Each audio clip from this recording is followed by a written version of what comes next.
সুযোগ আসলে তো অবশ্যই করব। সাকিব ভাইয়া তো এখন অনেক ভালো করছে। হ্যাঁ, অবশ্যই করব, কেন করব না? আমি তো অলরেডি ওনার সাথে দুটো কাজ করেছি এবং আমার খুব ভালো এক্সপিরিয়েন্স, ওনার সাথে কাজ করার অভিজ্ঞতাটাও খুব ভালো। আমার প্রথম সিনেমা ছিল ফাদ ভাইয়ের সাথে, সেটা সম্পূর্ণ দেশের বাহিরেই শ্যুট হয়েছে। এটা একটা ডিফারেন্ট অনুভূতি, এটা আমার লাইফে একদম ফার্স্ট টাইম। মানে জাজের চেয়ারে বসে যারা এখানে স্টেজে যারা প্রতিযোগী ছিলেন, তো আমার অনেক পুরনো ব্যাকের কথা মনে পড়ছিল যে আমি কিন্তু একটা প্রতিযোগী থেকেই এসেছি, নতুন কড়ি থেকে এসেছি। তো আমার মনে হচ্ছিল যে আমি আমি মনে হয় ওই স্টেজে আমি আর আমার সামনে জাজ বসে আছে। তো এরা কিছু কিছু টাইমে নার্ভাস ছিল, ওইটাই আমি ফিল করছিলাম যে আমিও যখন স্টেজে ছিলাম ছোটবেলায় আমিও এরকম নার্ভাস ছিলাম। তো আমার কাছে এটা একটা ডিফারেন্ট এক্সপিরিয়েন্স, এটা খুব এনজয় করেছি আমি, অ্যান্ড এটা আমার ফার্স্ট টাইম, ভালোই লেগেছে। সিনেমাতে দেখতে পাবে কিনা আমি জানি না, কারণ সিনেমা তো আসলে এখন খুব কম হয়, আর তারপরে যেগুলো হয় সেগুলো আহ, করা বা না করা সেটা গল্প সবকিছু সিলেকশন অনেক অনেক মানে ইয়ে হয় এখন।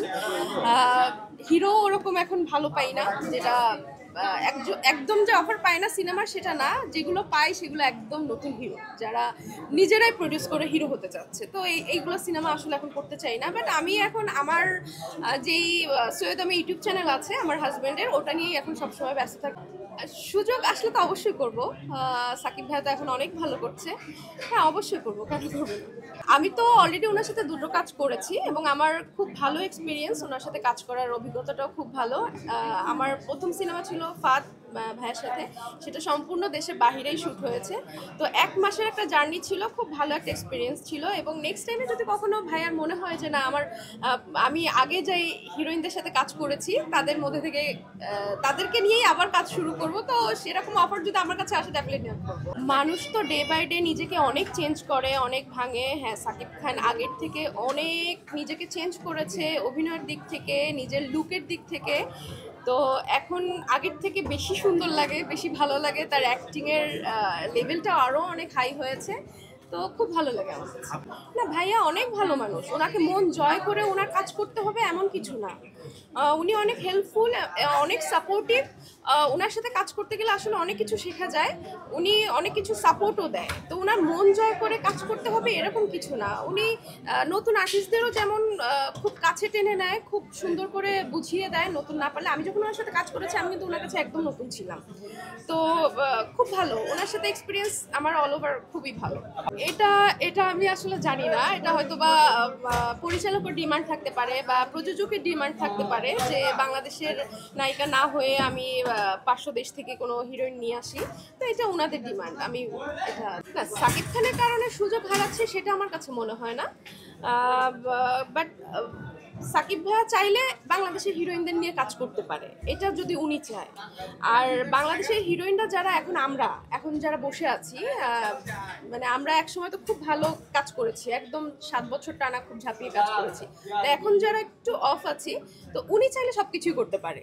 হ্যাঁ, আমার কাছে মনে হয় যে বাংলাদেশে তো সুন্দর সুন্দর নায়িকারা আছে, তাহলে কেন নয় উনি মানে আরেক দেশ থেকে কেন হিরোইন আনবে না? ওর সাথে আমার কোনো প্রেমের সম্পর্ক না, ওর সাথে আমার ডিরেক্টলি একদম ফ্যামিলিগতভাবেই বিয়ে, এবং বিয়েটা হয়েছিল সম্পূর্ণ করোনার মধ্যে। দ্যাটস ওয়াই আমি সেভাবে কাউকেই জানাতে পারিনি। আর আমার বিয়ের 2 মাস পরে আমার শাশুড়ি করোনাতে মারা যায়। এই মন ভেঙে যাওয়াতে আরও আমি অনুষ্ঠান করতে পারিনি।